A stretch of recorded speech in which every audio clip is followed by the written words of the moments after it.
Our wonderful partnership to Book Passages we really treasure because it allows us to bring in amazing speakers, amazing authors, and people that we want to hang out with whenever possible. So I have the honor and the privilege and the gratitude to be able to introduce to you today one of my favorite friends, wonderful colleagues, the most stalwart animal advocate I know on the planet. He's really making a difference, not just here, but around the globe. And I just have to tell you, in 1987, I think is when I got a call from Gene Baur, and he said, you know, there's a lot of animal abuse at stockyards. We're seeing downed animals, we're seeing live animals thrown on dead animal piles, and I'm wondering, would you be interested in doing a state bill that makes downed animals illegal? And you have to remember, that was so long ago. It was a time where that was just standards in every livestock auction yard you found. And here was this man that was bravely willing to go somewhere none of us had been willing to try ever before. And we absolutely said, yes, sign us up, let's do this. And he did all the legwork throughout the state of California, worked on an amazing state bill that we still enforce today, and got that bill passed. And that was when the tipping point for livestock really happened. We also should be really especially grateful that not only does Farm Sanctuary have 3 wonderful farm animal sanctuaries, but we have one right here in Northern California. So if you can make a visit to Orland, it's about a 2.5, maybe 3-hour drive if you're going slower than I do. Go up there whenever you have an opportunity. The animals are amazing. It will change your life if you've never had a direct hands-on farm animal experience. And every employee, every volunteer that is on that property are amazing, amazing individuals. So I'm not going to let any more time go because we want to spend every moment we can with Mr. Gene Baur. So Gene, thank you for being here.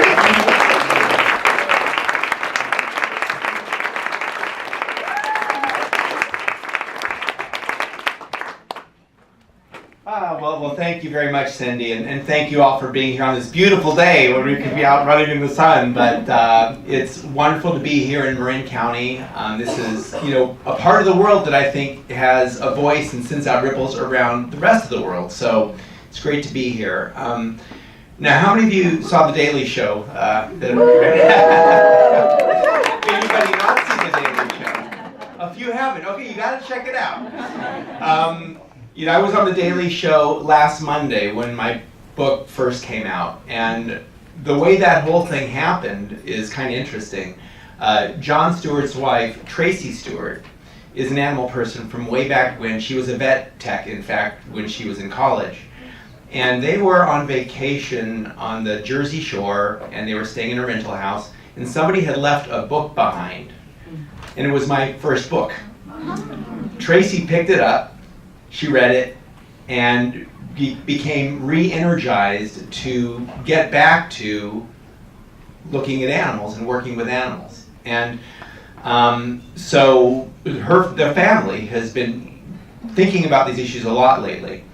And they, in fact, recently got some land in New Jersey. They have some rescued farm animals there. Tracy is now a vegan. Wow. And John is, a work in progress.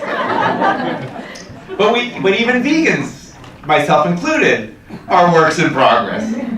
Even the most vegan is not perfect. But Tracy's a very strong animal person, and John is very wise and open-minded and thoughtful and also conscientious, and is taking steps and is, I believe, eating less meat. And in fact, as I was getting ready to go on the show, as you can imagine, I was pretty nervous. This is a pretty huge opportunity. And in my mind, I'm thinking, I got to make the most of this. I got to make this as good as possible. And you only have a little bit of time. And thankfully it went very well, and John was very gracious. What Tracy told me before the interview was that John was nervous. and she said, I'm going to be pissed if he doesn't do a good job. So John was worried that he was going to upset Tracy. So he was very good and very helpful and gave me some, was very supportive and very sympathetic. I think he genuinely is. Yeah. but he also has, you know, these other aspects. And, you know, what that speaks to, I think, is just the fact that we are such social animals. We are influenced by those around us. We're influenced by our family. We're influenced by, you know, people we work with. We're influenced very much by our social environment. And we grow up in this country, most of us, eating animals, being influenced by that environment without thinking about it. And that was the case for me, and probably, I would guess, for most of us here. We grew up eating animals because everybody around us was doing it, and it was considered to be the normal thing to do. Today, there's growing understanding of the problems with factory farming, the abuses of factory farming, and people are not happy about it. And so there's different responses to that. So if you're eating a certain way and you are supporting an abusive system, and you don't want to deal with it, you say things like, don't tell me, I don't want to know, it's too upsetting. But I don't think that's a really good response. I think it is better for us to take responsibility and to ultimately make choices that we can feel good about, instead of living in a way that is dissonant and disconnected. And that is starting to happen. People, by and large, when they hear about factory farming, feel it's not okay. Even people like Anthony Bourdain, who is certainly not an animal rights guy, has said that what happens on factory farms borders on the criminal. So you have even people like this, who are foodies, that are meat promoters in many ways, saying factory farming is not okay. What we have in response is a number of producers that are now saying, well, we treat our animals humanely. We're also against factory farming. And you have a lot of consumers who will say, oh, I don't need factory farmed meat. I don't need humane meat. So now what is that? It's largely, I think, a marketing mechanism. And it is tying into people's discomfort with the horror of factory farming. But the labels tend to sound a lot better than they are. Factory farms are, you know, generally thought to be those where animals are kept really tightly confined. And a lot of animals that are sold as free range or humane are tightly confined. It's common, for example, for animals to be raised by the thousand in a huge warehouse with a little paddock, or a little door that goes to a little paddock. So they don't really have much freedom, and that can be sold as free range or free roaming, as long as they have access to the outdoors. But the access is not defined. So it's basically factory farming with a little outside porch or a little outside area, and they call it humane, humane or free range and all these kinds of things. So that is, most of the animal products sold with those labels come from what I would characterize as factory farms. And then you have a very small number of farmers that actually do take better care of the animals and maybe let them live a halfway normal life, where if they're pigs, they're out in the forest rooting, or cows out grazing. Often with the beef industry and with cattle, what I have to say is that they have different stages of production. So if you're driving around, you see cows out on the range, and you think, oh, cows have it out nice, they're outdoors. Well, that's during the first part of their life. Then they go to a feedlot. So that's the next part of their life. So oftentimes when you see beef cattle ranging, that's only a part of their life, and the rest of it is on these factory feedlots. But there are some farmers, as I was saying, that will treat the animals better. And there was one in particular that's actually in the book. His name is Bob Comas.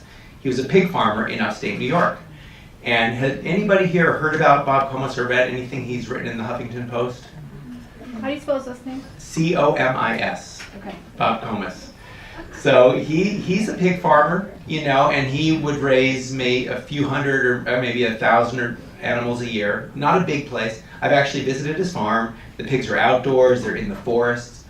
And he was feeling conflicted about the fact that he wanted to provide these animals with good welfare and provide them with good lives, and then he was killing them. And he wrote in the Huffington Post that, people look at him, they put him on a pedestal as this guy doing things the right way, that all farms should be like this. But he still felt conflicted, and he said, and he wrote that at the end of the day, I am a slaver and a murderer. Even though These were so-called humane farms. And when you think about it, the word humane and slaughter don't work very well together. They're kind of in conflict. So Bob, a little less than a year ago now, went vegetarian. And he is transitioning his farm from being a pig farm into a veganic farm. He's actually, I think, a vegan now. And we were able to place some of the last pigs on his farm. And so you have these examples of people who had been doing things as well as possible in terms of raising animals and killing them. But still, there is violence, there is unnecessary cruelty and killing, and it is bad for animals, and it is bad for people. You know, our movement is about promoting compassion and promoting humanity and empathy and understanding and connection. You know, we're like all of us cells in a big organism. And so it's really to all of our benefit for all of the cells in that organism to be healthy. You know, because as I was saying before, we are social animals, we rub off on those around us. So when we have cells that are not doing so well, they have an influence in their immediate vicinity. If we have cells and individuals that are doing well, that rubs off and starts spreading and sends out ripples and waves. And that's why being here in Marin is so beautiful, because there's so much great stuff happening. And there are consumer choices we make, and there are also businesses developing, entrepreneurial businesses like Miyoko's Cheese. Anybody here have Miyoko? Oh my God. So there's these kinds of entrepreneurial enterprises that I think create, make it easier to eat well. Oftentimes in our movement we speak about kind of high-minded ideals, about compassion and empathy, and those are all very important, but you need to go know where to find your cheese, or find your food, whatever it might be. And convenience and availability and affordability and accessibility of plant-based foods is one of the biggest obstacles a lot of people face. There was a study that was done not too long ago by the Humane Research Council talking about vegetarian recidivism. I don't know, did anybody recall seeing that? And what was alarming about it was that of something like 80 to 90% of the people who try being vegetarian stop being vegetarian. And one of the main reasons for that is that it's just inconvenient, or the taste of the vegan food is not something that they're used to. So having food that is tasty, accessible, affordable is really very important. And also being in a community that is supportive, that is important. And what this study also found was that folks who were more likely to stay vegetarian or vegan once they made the decision to try it, the ones that were more successful did it incrementally. They didn't sort of do it overnight. And at Farm Sanctuary, one of our organizational values is to encourage, we speak to people where they are on their own journeys. And we celebrate any step somebody takes towards living more mindfully, eating more plants and less animal products. But we recognize that people sometimes change over time. And it's important, I think, to be welcoming and encouraging and supporting any little step. Because little steps tend to lead to more little steps, which tend to lead to bigger steps over time. So Meatless Mondays, for example, is a program that we think is very positive, especially for people who are not vegans. And most of the people in our country today, last I looked, aren't vegans. So if folks who are eating meat on Monday don't eat meat on Monday, that's a lot of animals that are not going to be killed. Then there's Mark Bittman, who does his vegan before 6. Now, of course, I would love them to be vegan after 6 as well. But if they're eating animals before 6 and they stop eating animals before 6, that's a plus. So a big area where we're seeing movement now, well, there's several, but you have more people that are adopting a plant-based lifestyle, becoming vegetarian or vegan, but there's a lot more people that are eating fewer animal products, and they're meat reducers. And that is why the number of animals being killed in the US actually started going down a few years ago.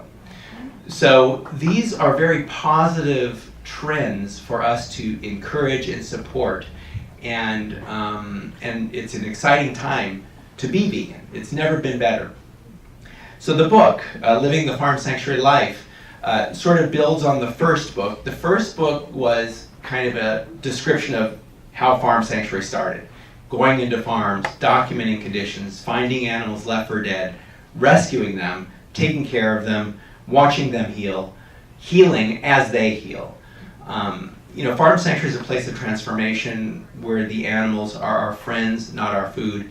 And these are animals who had known only cruelty before they came to us. And in the early days of Farm Sanctuary, I spent a lot of time investigating and taking pictures of horrible conditions. And going into these places, the animals would be clearly in misery. You would see them, for example, pigs in gestation crates in these 2-foot wide metal enclosures, clanking against the bars, screaming, squealing, wanting to get out.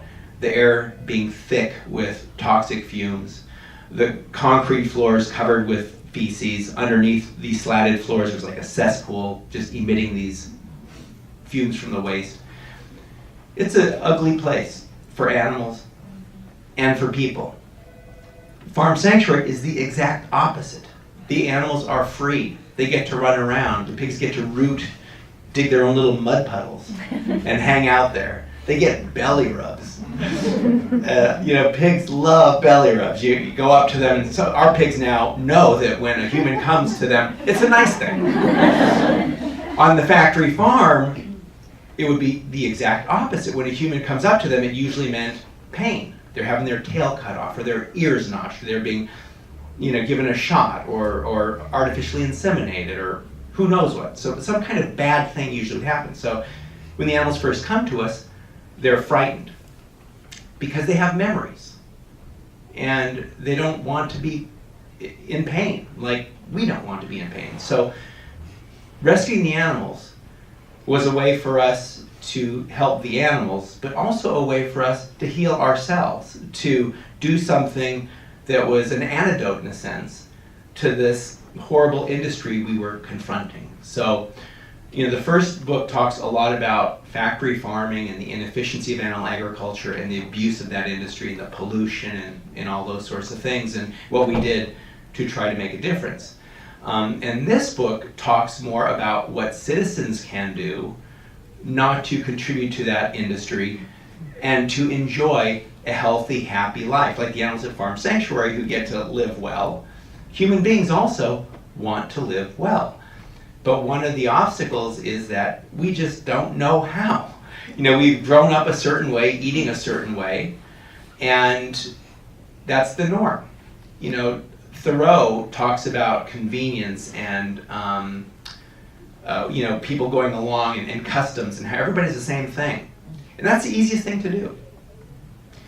But if you look over the course of human history, doing things because everybody is doing it isn't necessarily a healthy approach. And just going along and supporting mainstream normal institutions allowed things like slavery to exist for generations. And the abolitionists, when they came along and said, this is wrong, they were considered to be meddlesome and troublemakers, and they were challenging this institution. They were going to destroy the country's economy. And these are the kind of statements that were being made about the abolitionists and the anti-slavery movement. But as time went, our society came to recognize that, slavery was not okay, and it and a number of other institutions that have been in place for a long time deserve to be challenged. And we as a people need to decide what makes sense. And if we look at ourselves, again, as cells in a big organism, how do we function well in a healthy way? And how do we support each other toward creating this healthy organism, this healthy society, this healthy world ultimately? And animal agriculture is the antithesis of that, plant-based agriculture, I think, and relating to animals in a positive way can be the antidote. And so in the book, there are 5 tenets that we describe. The first one is to live and eat in alignment with our own values. This is because human beings are hardwired to have empathy. When we see others hurt, we feel something, and it doesn't feel good when we see others hurt, whether they're humans or other animals. So when we are behaving in a way that is causing harm to other animals, there's this desire to say, I don't want to see it, don't tell me, I don't want to know, and to disconnect. And so we can behave in a way that is in conflict with our own values. So I think it's important for us to look at reality, to take responsibility for our actions, and ideally to make choices we can feel good about, instead of saying, I don't want to know. The second tenet is to have a mindful relationship with other animals. And this means basically just recognizing that they're part of our world, and we share this planet with them. And when we interact with them in a positive way, it actually benefits us. It helps reduce stress and improve our well-being, and it helps improve the well-being of animals. So having a mindful relationship with other animals is the second tenet. The third tenet is having a mindful relationship with our food. You know, so often we grow up just mind-numbingly gobbling up what's in front of us without thinking. You know, soda pop, fast food, junk. For the vegans, Oreos and Coke. Guilty once in a while. Yeah. Not the Coke, but the Oreos, yeah. So, you know, and a treat is okay once in a while, but it's not a good habit. And being mindful about what we eat and what it does to our bodies, and what are the consequences of our food choices. You know, supporting the factory farming industry and animal agriculture, we're contributing to enormous problems. So being mindful of that and eating in a way we can feel good about, that is good for us, good for the planet, good for farmers, good for producers. And for me, this has been one of the areas where I've made some improvements in recent years. You know, when my first book came out and people asked me, well, what do you eat? You know, because people are curious about what do vegans eat. And I said, well, I boil noodles and then I put them on a plate with margarine and salt, and that's my lunch. And that's really what I would eat. So, and sometimes people in the audience would look at me kind of going, man, you should represent a little better than that. So I've made a conscious effort lately to try to eat better. And I've also been doing marathons and triathlons in recent years. And when you're doing that, you're pushing your body hard, and so it's important to get good nutrition. So I've become a big fan of the green smoothie, and a lot of deep leafy greens, and whole foods, and a variety of foods, and more beans and less processed foods. I think that the meatless meats play a role. And for Farm Section, they certainly played a role. In the early days, we started by selling veggie hot dogs at Grateful Dead concerts back in our early days. And just a side note on that, you know, the Grateful Dead is having a 50-year Fare Thee Well tour in Chicago. So we're in touch with folks associated with the band and Soldier Field, and we're hoping they're going to be selling veggie hot dogs inside the venue now, instead of us in our VW van in the parking lot. So that's a sign of progress, right? So having a mindful relationship with our food is the third tenet. The fourth tenet is to eat plants for our own well-being, for our own health. And, you know, again, in this country, we grow up eating animal foods without thinking about it and assuming that we're supposed to eat meat for protein and we're supposed to drink cow's milk so we get calcium so we don't get osteoporosis, right? These are very common myths. So in the book, we just, you know, directly confront those and say eating plants is good for our health. And so that's the fourth tenet. Fifth tenet is to eat plants for the well-being of the planet. You know, animal agriculture is inherently inefficient, requires far more resources to grow crops and feed them to animals than to just eat the crops directly. In this country, 70% of the soy, or rather 70% of the corn and 90% of the soy is used for feeding farm animals. And resources like water are also squandered to support animal agriculture. And in California, we have tons and tons of water being wasted to grow feed crops like alfalfa for dairy cattle and other farm animals. So shifting away from eating animal foods will lighten our footprint on the planet in a big way. The United Nations put out a report a few years ago called Livestock's Long Shadow. And in that report, they talked about how animal agriculture was one of the top contributors to the most serious environmental problems, including climate change. Animal agriculture contributing more than the entire transportation industry. There was an article in the New York Times a few years ago called Rethinking the Meat Guzzler, where the author compared the amount of fossil fuels needed for a meat meal versus a vegetarian meal, and found it took 16 times more fossil fuels for the meat meal. So it's a whole nother resource waste. And there have been a number of times when I've come and been invited to speak to agribusiness groups. And I was speaking to the young dairy leaders one year, making these points about how eating animal foods is inefficient and squanders scarce resources. And they kept coming back to me and saying, no, that's not right. Animal agriculture, and especially intensive production, is the best way to feed our growing world's population.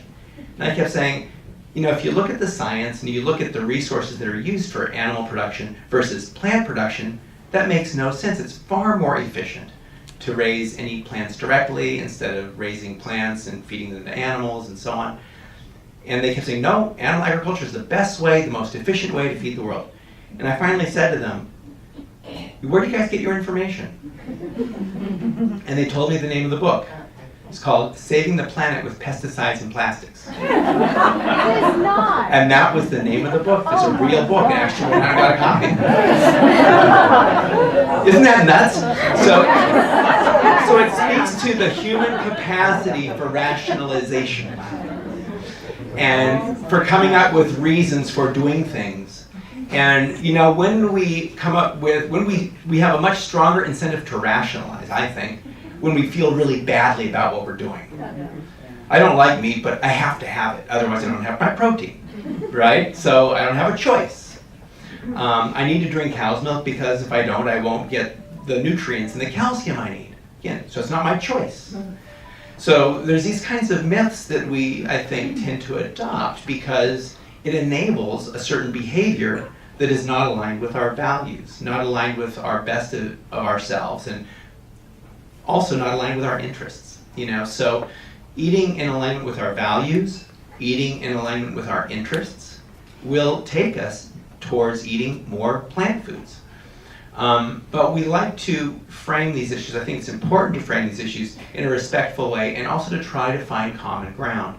When I talk to industry groups, to farming groups, I start off by saying that we respect farmers, we appreciate farmers. Farmers grow food, farmers feed us. That is necessary, that's a noble profession. But the key question is, what is the most sensible way for farmers to feed us? Is it through animal production or is it through plant production? And then I just go into all the arguments I just touched on about how plant-based farming feeds more people, doesn't pollute the earth, doesn't squander resources, makes more sense. Food can be more affordable. Today, one of the things sometimes people say is that, this vegan movement, that's for you elites, right? And it has to be affordable. And it does have to be affordable. It's a legitimate point. I think one of the reasons that organic produce is so expensive is because the market is so strong. But growing plant foods does not have to be expensive, and in fact, it should be cheaper. One of the reasons animal foods are so cheap now is because they are so heavily subsidized by the U.S. Department of Agriculture. You have tax money going to support the production of cheap corn and soy feed crops. You have animal agriculture paying a fraction of the market value for water, getting breaks on property taxes. So there's this preferential treatment this industry gets. And there are external costs that it doesn't have to pay.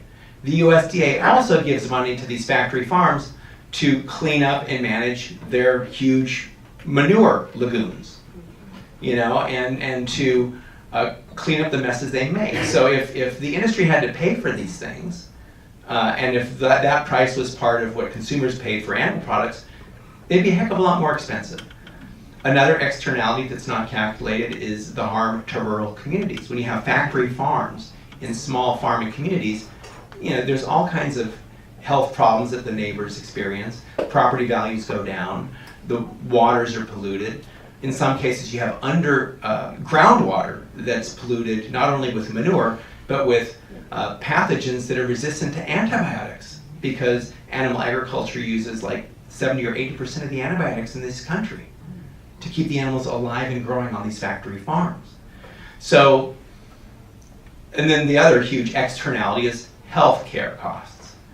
Something like 70% of our healthcare costs could be eliminated by shifting to a whole foods plant-based diet. That's massive. How many of you have seen the movie Forks Over Knives?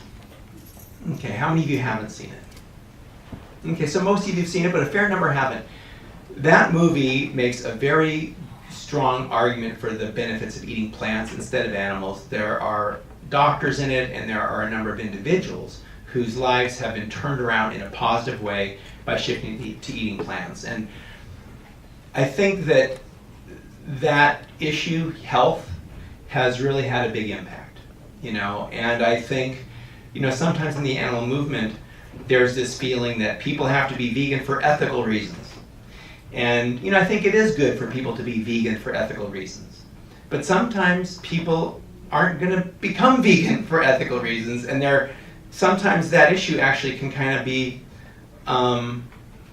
off-putting, because it's ethics. The implication is, and I don't disagree with it, but the implication is that people are acting in cruel ways, and people don't want to see themselves as acting in cruel ways.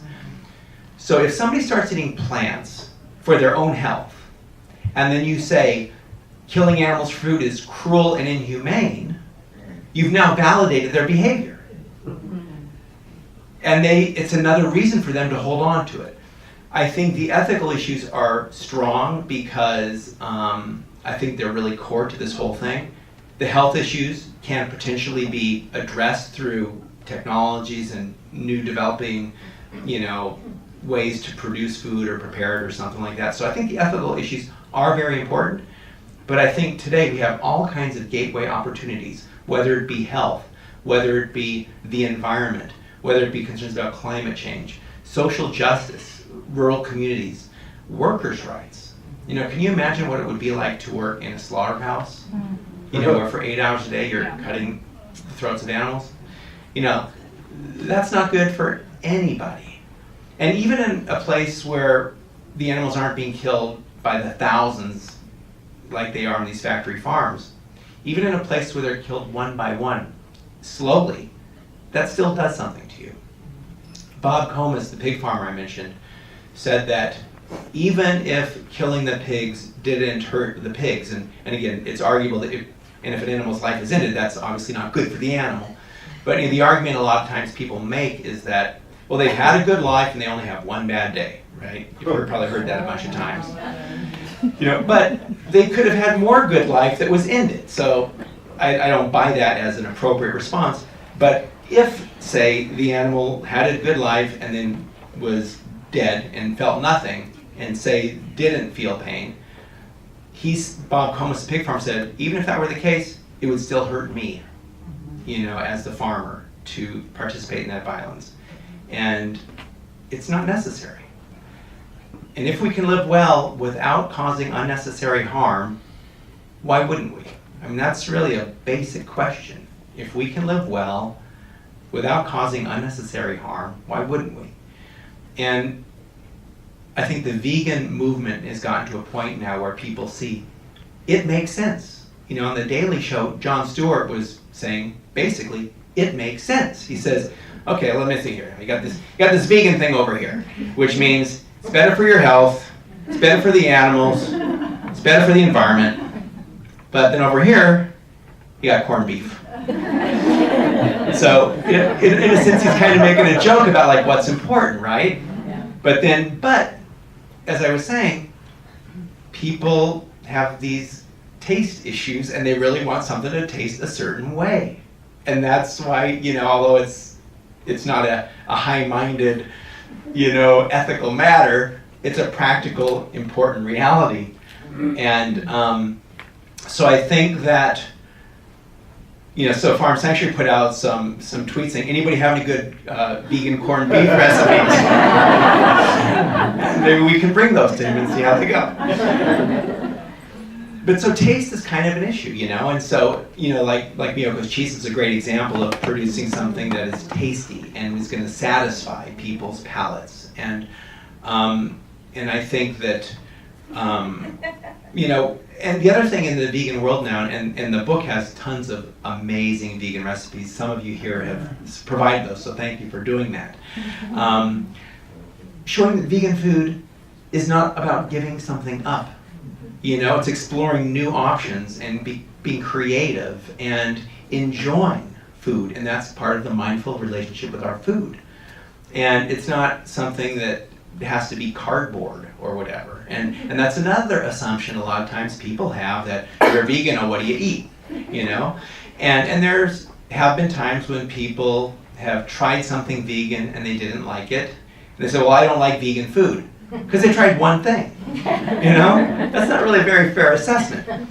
But there is, I think, a general prejudice against a vegan lifestyle, because a vegan lifestyle is a minority point of view.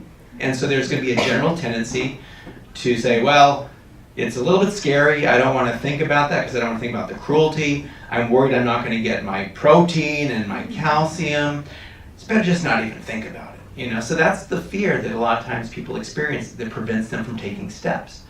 And I wouldn't like the food is a big fear too. So to demonstrate that this food is tasty is, I think, very important, and one of the reasons I believe that our movement has advanced as far as it has in recent years and is building the momentum it's building is because there are some really great vegan foods and vegan restaurants out there that people are trying and saying, oh wow, I didn't know that was vegan.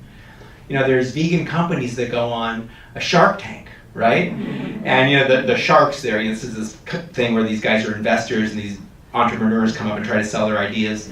And there's been a number of vegan businesses, and they've tried these cupcakes or these foods or whatever they were, and then they go, those are really good, and then the business person says, and they're vegan. And they're vegan?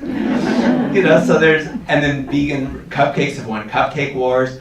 So this, I think, is really, again, we like to think we're a high-minded species here, but it's got to kind of taste good, it seems, And the other thing I'll just say about that is that our taste buds do change also. And the idea of eating cupcakes and living on cupcakes is probably not a good idea. But I see these largely as transition foods. Similar to how I see veggie hot dogs or other processed meatless meats. These are really good transition foods, and they can also be nice treats. But ultimately, we should be eating more whole foods, beans, grains, fruits, vegetables, eating in season, which the book also talks about, which can actually be affordable. Because a certain time of year you have a lot of berries, that's the time to get them. And you can also freeze them then and use them later in the year. So the book provides a lot of practical advice, the how-to of living the farm sanctuary life. And I guess I'll just close it on that and just say thank you all so much for being here, and I'm open up to questions, comments, thoughts, anything anybody wants to talk about, I'm happy to discuss. So thank you.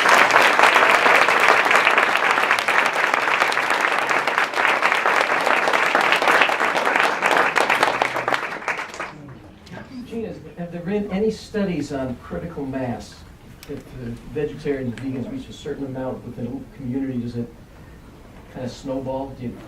Your question is there a critical mass? If vegetarians, vegans reach a certain amount in a particular area, does it snowball? I think there's some theories about this. I'm not as well versed as them as perhaps I could be, but I think maybe like 10%, I think people have said, if it's an idea that's really strong and makes sense, because a lot of people, most people, are sort of in the middle and just sort of go along with what everybody else is doing. And then on the sides you have people way ahead of the curve and some people way behind the curve. And, you know, I think obviously with the vegan thing, we're kind of ahead of the curve, and it's picking up steam. So we have a lot of meat reducers now. I think that people recognize intellectually that eating animal foods means that they're supporting cruelty and an inefficient system. We have some pushback now with this sort of artisan meat kind of thing and humane meat kind of thing.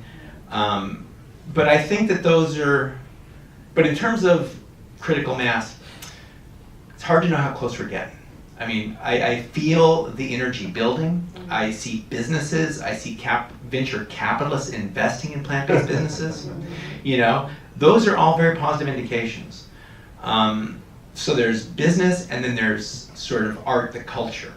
And I think we're making advances in both areas.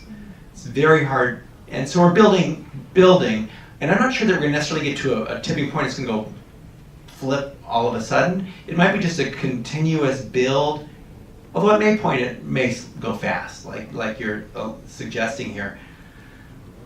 Don't know when. The sooner the better, though. Yeah. I am looking for that supportive community because I'm actually tired of being in the vegan minority where I live, but it needs to be an affordable community. So in your travels, so that kind of excludes Marin. What places have you found that you're like, wow, this is really cool, supportive? Well, you know, of course, Portland is pretty affordable, relatively. I'm actually going there tomorrow. You know, Portland is a good community. I think wherever you are, there's starting to be vegans all over the place now. I was going through Omaha, Nebraska. Went into this like restaurant that was totally a meat restaurant, and they had vegan Philly cheesesteaks in Omaha, Nebraska.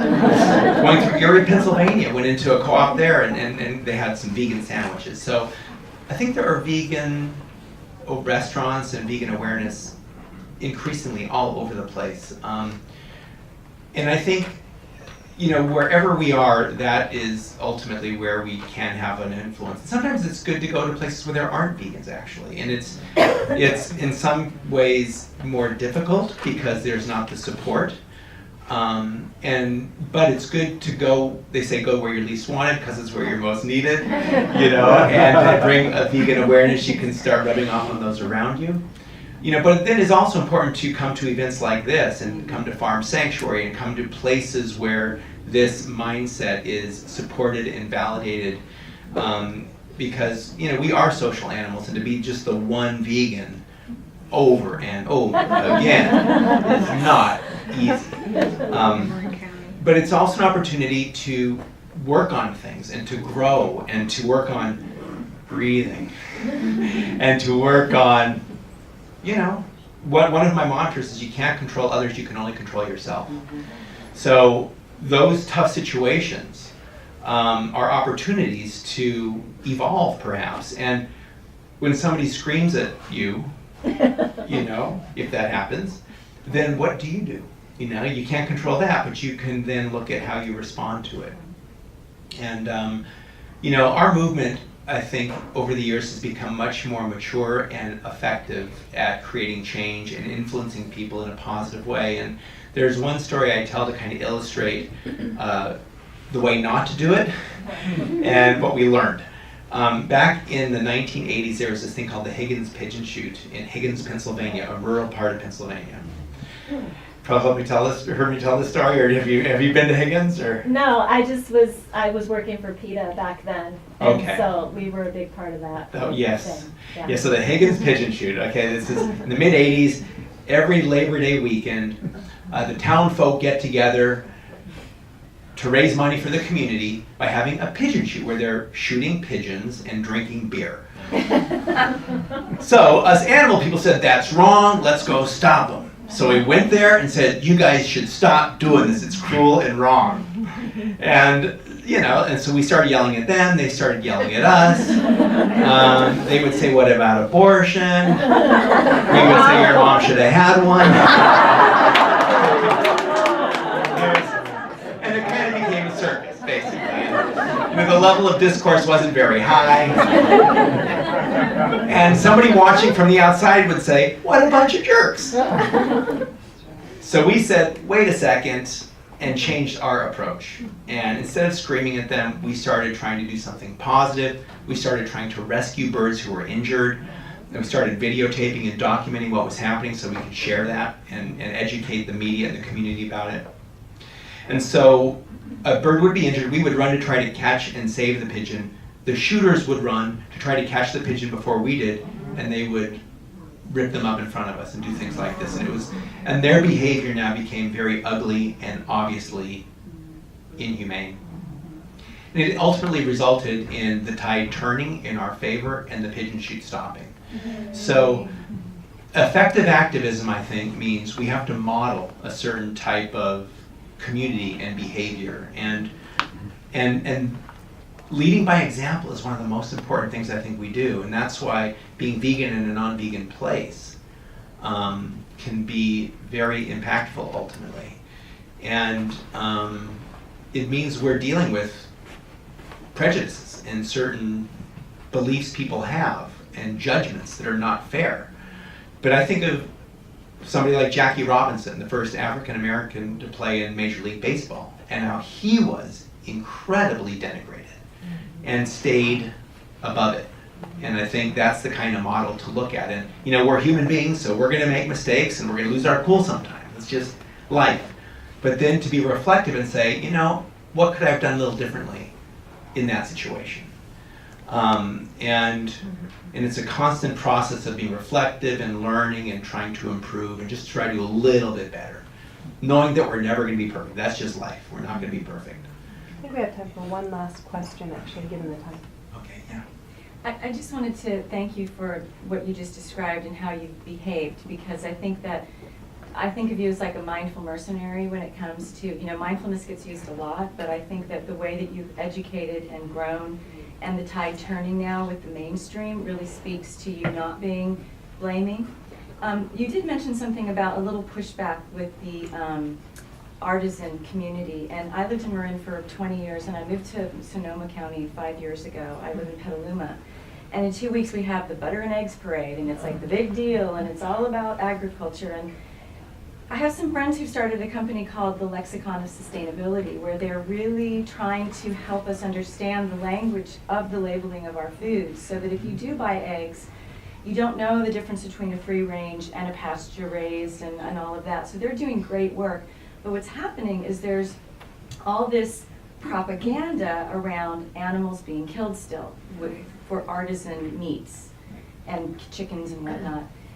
The other day, I don't know if you saw it, but there was an article about antibiotics with the big feedlots like in Texas and whatnot. Well, in Sonoma, we have this thing at night sometimes, especially this time of year, the air. They call it the dairy air. Oh, dairy air.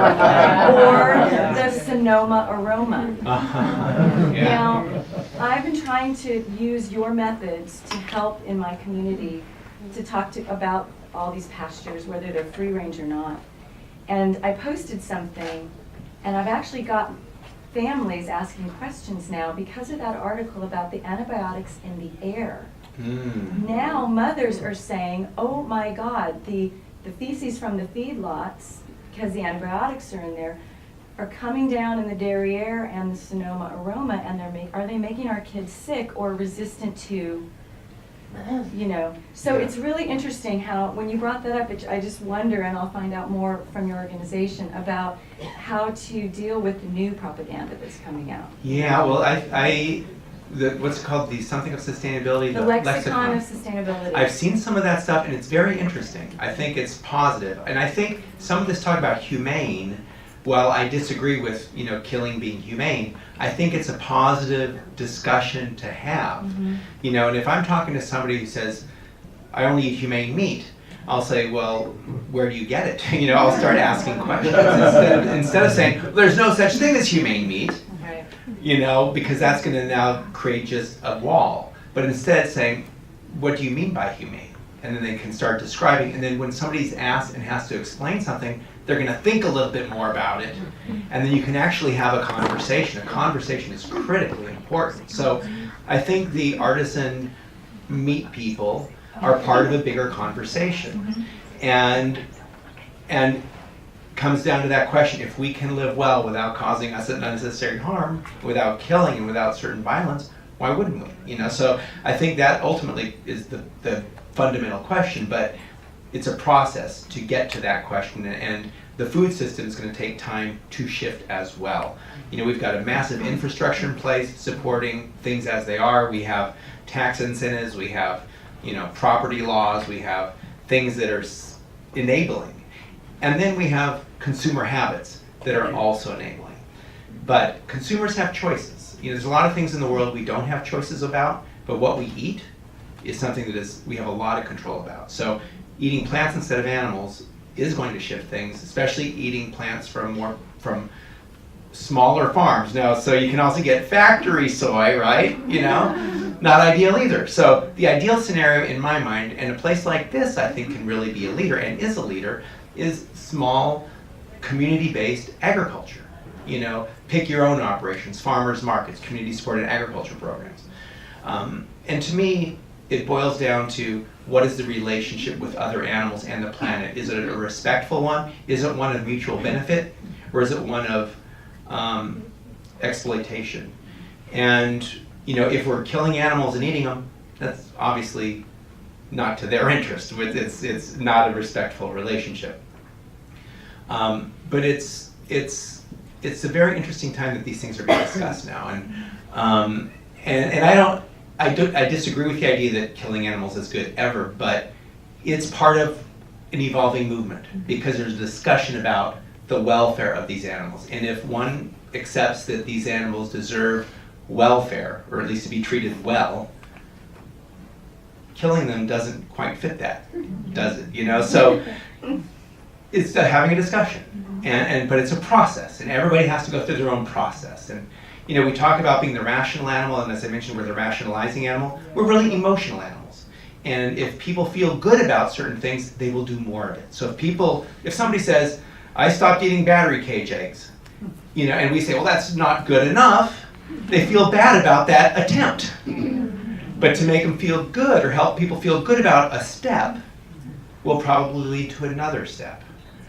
And just providing support and encouragement for steps is, I think, and so the artisan world, there's a lot of people interested. And it's just a matter of helping folks take steps and learning as we go. So I guess that's it, and thank you all, and happy Sunday.